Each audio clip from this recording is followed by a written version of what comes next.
चंदनपुर गांव में जमींदार संग्राम सिंह के यहाँ गोपाल नाम का एक सीधा साधा लड़का मजदूरी किया करता था।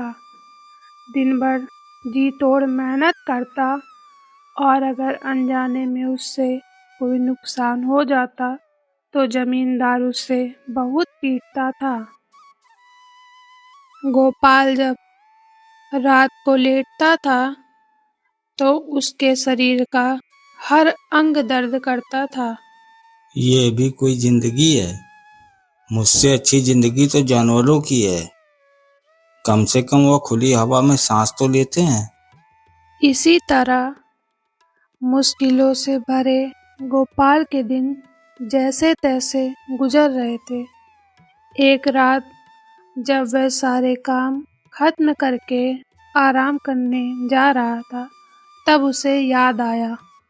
मैंने गांव वालों के मुख से सुना था कि गांव के मंदिर में एक सिद्ध महात्मा आए हैं। क्यों ना चलकर उनके दर्शन कर लूं, मन को थोड़ी शांति प्राप्त हो जाएगी। ये सोचकर गोपाल महात्मा जी के दर्शन करने मंदिर में पहुंच जाता है। गुरुजी प्रणाम। अरे बेटा, जब सारा गांव सो गया तब तुझे यहाँ आने की फुर्सत मिली है। क्या बताऊं गुरुजी, सारा दिन मेहनत करने के बाद मुझे इसी समय काम से समय मिल पाता है। ऐसा कौन सा काम करते हो बेटा? मैं गांव के जमींदार संग्राम सिंह के यहाँ मजदूरी करता हूँ गुरुजी। तेरे उदास चेहरे को देखकर तो ऐसा प्रतीत हो रहा है कि तू जमींदार के यहाँ खुश नहीं है। हाँ गुरुजी, जमींदार संग्राम सिंह बहुत ही दुष्ट व जालिम है। वह मुझ पर बहुत अत्याचार करता है, यहाँ तक मुझे पेट भर खाना भी नहीं देता। गुरुजी, अब इस जीवन से तंग आ गया हूँ। बेटा, तू जमींदार के जाल में कैसे फंस गया? क्या अपने बारे में मुझे कुछ बताओगे? गुरुजी, मेरा नाम गोपाल है। आज से 10 वर्ष पूर्व मेरे माता पिता की मृत्यु के बाद जमींदार ने सारी जमीन धोखे से हड़प ली और मुझे अपने यहाँ मजदूरी करने को मजबूर कर दिया। ओह, तो जमींदार ने तेरे साथ बेटा बहुत अत्याचार किया है। इतना कहकर गुरुजी ध्यान मग्न हो जाते हैं।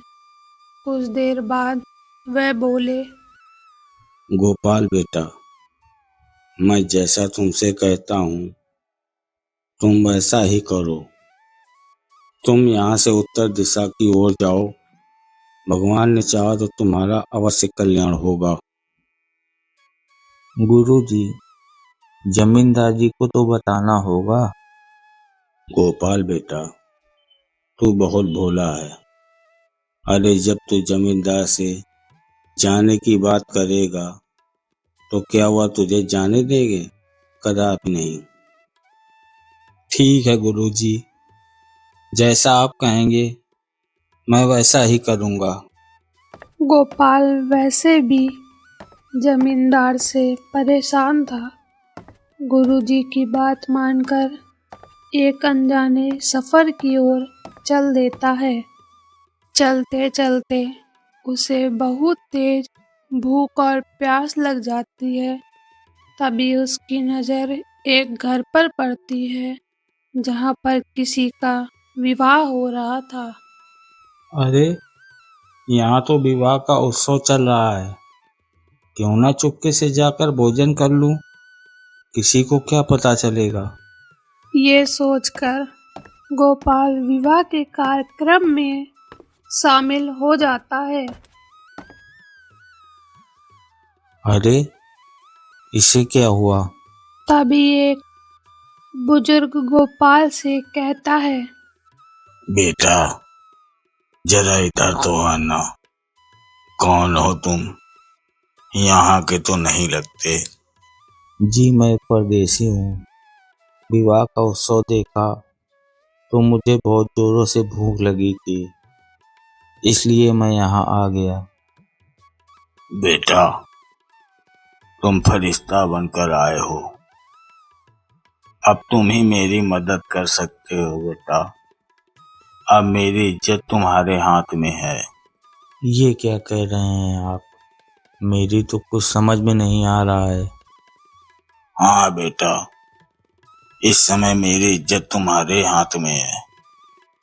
अब तुम ही मुझे इस विपत्ति से निकाल सकते हो। सुनो बेटा, अभी तुमने वहां जिस बेहोश पड़े युवक को देखा है, वह मेरा बेटा है और इस बारात का दूल्हा। ओह, लेकिन उसे हुआ क्या है?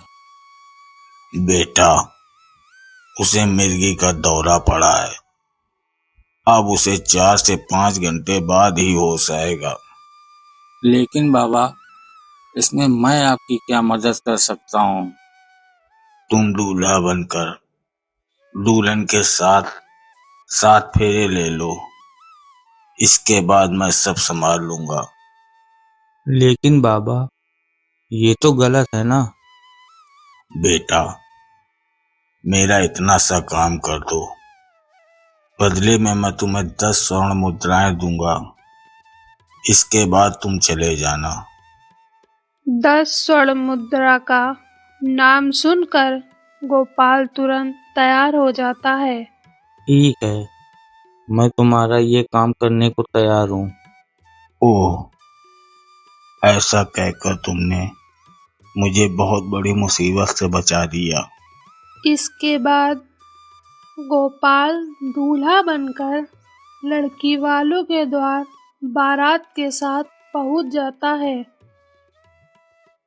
विवाह संपन्न हो जाने के बाद लड़की का पिता बोला, बेटा, हमारे यहाँ रिवाज है, शादी संपन्न हो जाने के बाद अब तुम दोनों को अकेले जाकर कुलदेवता का आशीर्वाद देना होगा। गोपाल शांत होकर दुल्हन के साथ चला जाता है, परंतु गोपाल का भूख से बहुत ही बुरा हाल था। सुनो, मुझे बहुत जोरों की भूख लगी है। यह सुनकर लड़की बोली, जिसका नाम मोहिनी था, क्यों, क्या पिताजी का बनवाया खाना और मिठाई आपको पसंद नहीं आई? नहीं, ऐसी बात नहीं है। दरअसल मुझे भोजन करने का वक्त ही नहीं मिला। मेरे लिए पति से बढ़कर क्या हो सकता है? क्यों ना कुल देवता की थाली का प्रसाद इन्हें खिला दूं, ताकि इनकी भूख शांत हो सके। हे प्रभु, मुझे क्षमा करना। ये सोचकर मोहिनी ने सारी मिठाई गोपाल को दे दी, जिसे खाकर गोपाल अपनी भूख शांत करता है। सारी रस्म निभाने के बाद गोपाल उस बुजुर्ग के पास पहुंचता है। बेटा, अब तुम्हारा काम खत्म हुआ। लो ये 10 स्वर्ण मुद्रा और अब यहाँ से दूर चले जाओ। लगता है अब मेरी किस्मत चमकने वाली है। तभी तो पेट भर खाने के साथ साथ 10 स्वर्ण मुद्राएं भी मिल गईं। हे ईश्वर, तेरा लाख लाख धन्यवाद। इधर दूसरी ओर विदाई का समय आ गया। समधी जी, विदाई का समय हो गया है। अब बहू को विदा करने का प्रबंध करिए। जी बहुत अच्छा, मैं शीघ्र ही विदाई की तैयारी करता हूँ।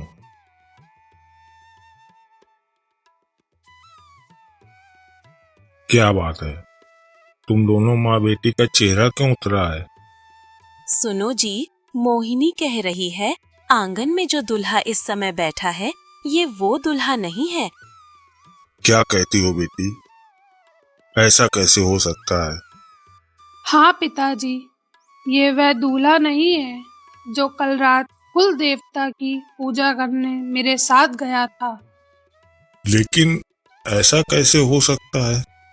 ठीक है पिताजी, यदि आपको मेरी बात का विश्वास नहीं तो मुझे एक बार दूल्हे से बात कर लेने दीजिए। लेकिन बेटी, तू उससे मिलकर करेगी क्या?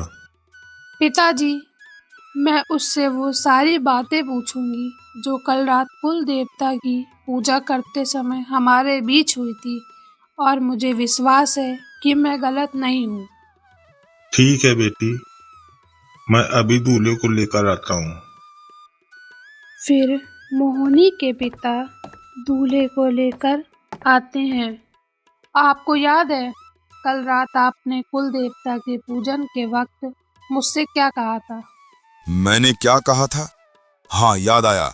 यही कहा था, जल्द से जल्द पूजा कर लो। और क्या कहता? क्या उस वक्त आपको भूख लगी थी? अरे नहीं, मैं तो भोजन पहले ही कर चुका था। ओह, तो मेरा शक ठीक ही निकला। ये रात वाला दूल्हा नहीं है, वह कोई और था। माँ, पिताजी, मेरे साथ धोखा हुआ है। सचमुच ये वह दूल्हा नहीं है जो रात में मेरे साथ कुल देवता की पूजा और मेरे साथ फेरे लिए थे। इसके बाद मोहिनी के पिता जगन्नाथ लड़के के पिता के पास आकर बोले, हीरा लाल जी, आखिर ये माजरा क्या है? कल रात वाला दूल्हा कौन था और अब वह कहाँ है? ऐसा आपने क्यों किया? ये क्या कह रहे हो जगन्नाथ? कल रात मेरे बेटे ने ही फेरे लिए हैं। तुम्हें कोई गलतफहमी हो गई है। झूठ झूठ बोल रहे हो तुम। मेरी बेटी ने सारी सच्चाई मुझे बता दी है। अब सच सच बताओ, तुमने ऐसा क्यों किया?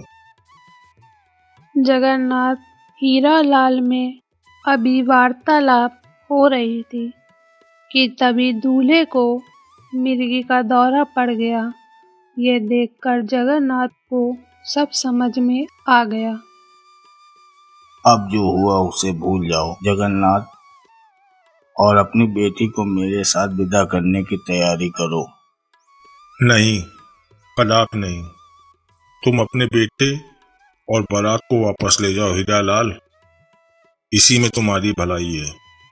तुम्हारे बेटे को मिर्गी के दौरे पड़ते हैं, और यही बात छुपाने के लिए कल किसी और को दूल्हा बना दिया था। क्यों हीरा लाल जी, सच कह रहा हूं ना? हाँ जगन्नाथ, अगर मैं ऐसा नहीं करता तो मेरा बेटा आजीवन कुंवारा रह जाता। उसकी कभी शादी नहीं होती।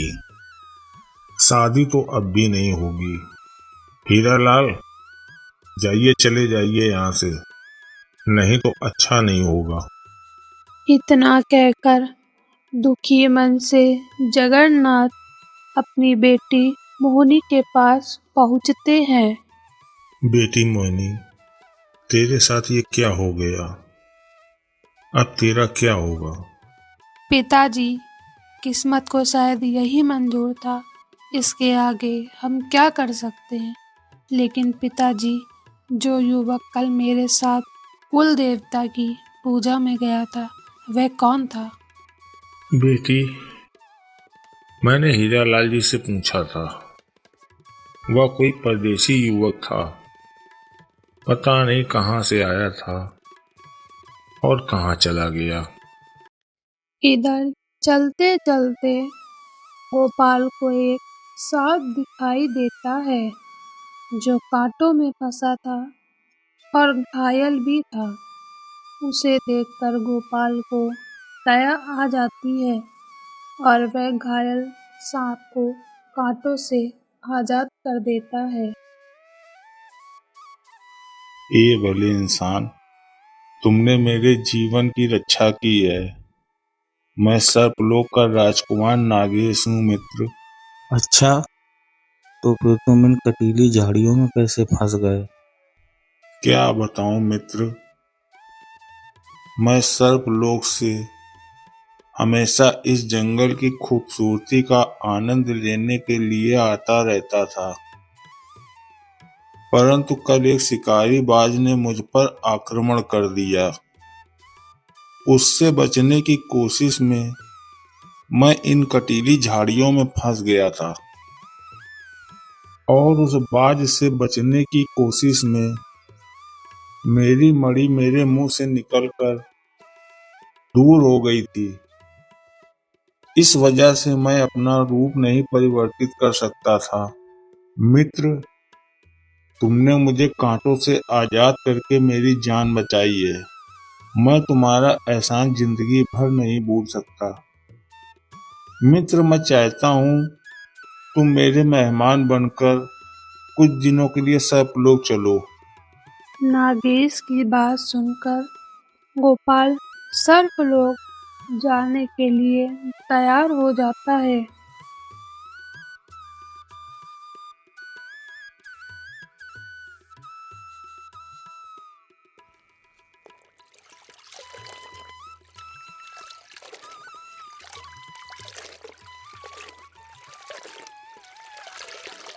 नागेश बेटा, कहाँ चले गए थे? हमें आपकी बहुत चिंता हो रही थी। इसके बाद नागेश सारी घटना विस्तार पूर्वक बताता है। युवक, तुमने हमारे बेटे के जीवन की रक्षा की है। हम तुमसे अति प्रसन्न हैं। आपका जब तक जी चाहे आप हमारे साथ रह सकते हो बेटे। प्रिय मित्र, तुम तो मेरे विषय में सब कुछ जान चुके हो, किंतु अपने बारे में तुमने मुझे कुछ भी नहीं बताया।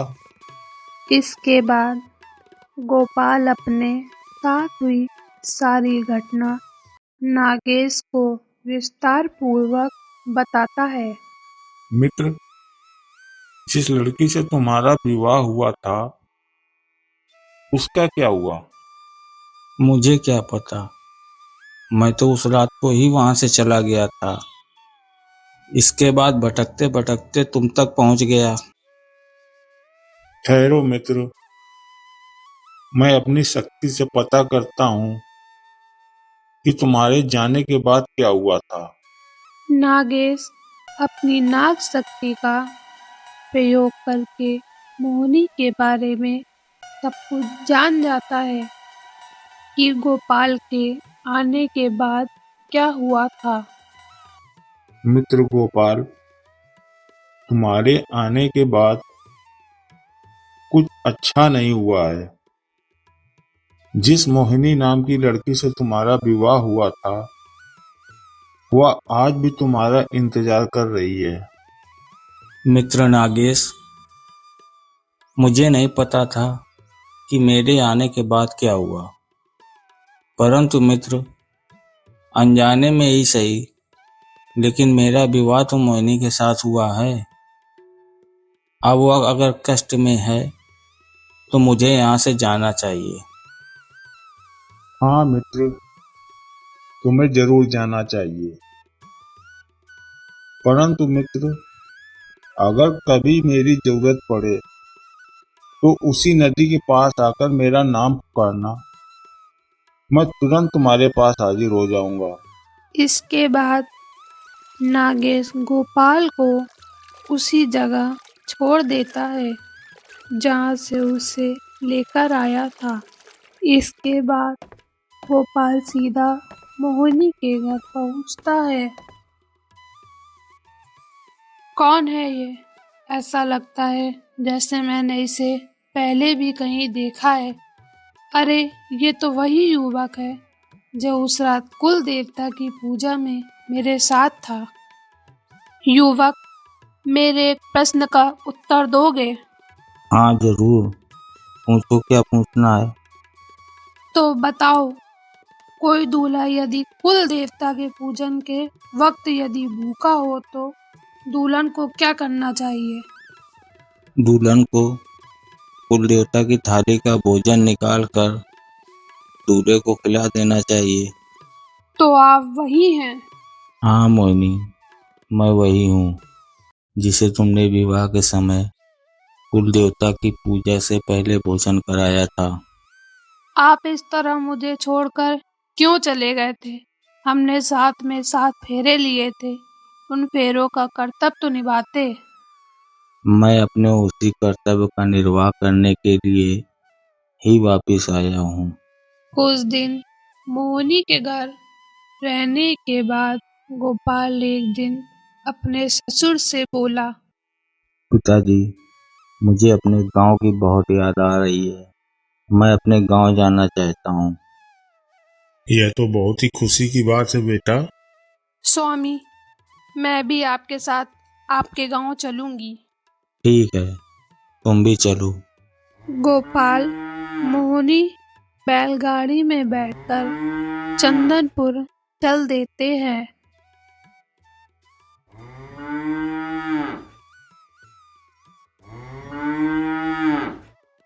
मोहिनी, ये देखो, ये सारे खेत देख रही हो? ये सब हमारे थे, लेकिन जमींदार ने धोखे से ये सारे खेत हथिया लिए। जमींदार ने तो आपके साथ बहुत अन्याय किया है। गोपाल और मोहिनी गांव पहुंच जाते हैं। राम राम बिरजू काका। अरे गोपाल बेटा, तुम? हाँ काका, जरा गांव के हाल बताइए। और जमींदार जी कैसे हैं? अरे बेटा, तेरे जाने के बाद इस गांव में बहुत कुछ अनहोनी हो गई। जमींदार का पूरा परिवार नदी में नाव पलट जाने से डूब गया था। तब से जमींदार इसी शोक में बीमार हो गया और अब तो चारपाई पर पड़ा मौत का इंतजार कर रहा है। मोहिनी, तब तो हमें जमींदार जी के पास चलना चाहिए। गोपाल और मोहिनी दोनों जमींदार के पास पहुंच जाते हैं। गोपाल बेटा, अच्छा हुआ तुम आ गए। बेटा, मैंने तुम्हारे साथ बहुत अन्याय किया है। शायद भगवान ने मुझे उन्हीं पापों की सजा दी है। बेटा, वहां तुम्हारी जमीन के सारे कागजात रखे हैं, तुम उन्हें ले लो। ठीक है जमींदार जी। बेटा गोपाल, अब मेरा इस दुनिया में कोई नहीं है। बेटा, मैं चाहता हूँ मेरी मृत्यु होने पर मेरी चिता को अग्नि तुम ही दो। बेटा, यही मेरी अंतिम इच्छा है। मैं आपकी अंतिम इच्छा अवश्य पूरी करूंगा। कुछ दिनों के बाद जमींदार का स्वर्गवास हो जाता है। गोपाल जमींदार की चिता को अग्नि देता है। इसके बाद गोपाल और मोहिनी चंदनपुर में ही रहकर एक सुखी जीवन गुजारने लगते हैं।